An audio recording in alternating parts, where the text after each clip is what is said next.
English is stupid. You gotta admit, that title caught your attention when you first saw it, right? Alright, maybe not. I think it came from a student of mine some years ago in the middle of trying to work out some kind of a sentence or a paragraph or an essay or something. And she called out, "English is stupid!" And over the years, I've come to agree with her in many respects. First among those is homonyms. So what to do? First of all, get out your writer's notebook. And in it, you're going to create a new page called grammar. And the very first part of grammar that we're going to talk about are words that are called homonyms. And go ahead and write these notes on this page, your new grammar page in your writer's notebook. Words that are spelled and pronounced the same, but they have different meanings. Now, if that's not stupid, I don't know what is. Most often they are nouns and verbs, but you'll see that there's quite a few examples of many different ones. And you know, English is not the only language that's guilty of having homonyms, but I'm afraid we might have the most. Don't know. Maybe that's something we can Google and find out later. But we have quite a few of them. One example is the word bear. We all certainly know that that is a noun. And if it's a noun, it's a thing, right? It's big, hairy, full of teeth and claws and dangerous, or sometimes they're cute and cuddly, and little girls and boys like to snuggle against them in their youth, if they're a teddy bear. If you believe it or not, there's also a verb form of it, which means to hold up something. It can bear its weight, or to support something.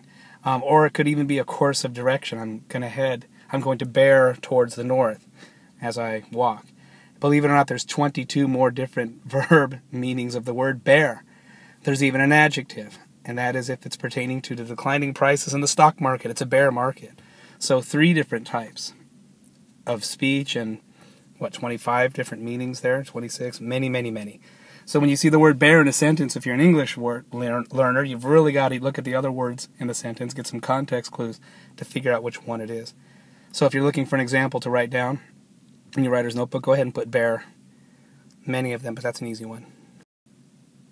And here we have a bear that is bearing a rifle, right? Although I think this picture is a play on the word, the right to bear arms. Arms meaning weapons, and the bear has weapons, I don't know. But it works perfectly for this example, too. The bear is bearing weapons.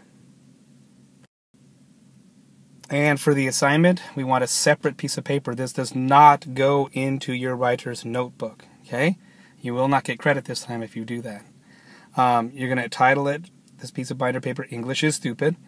Don't forget your name, first and last, class that you're in, and the date.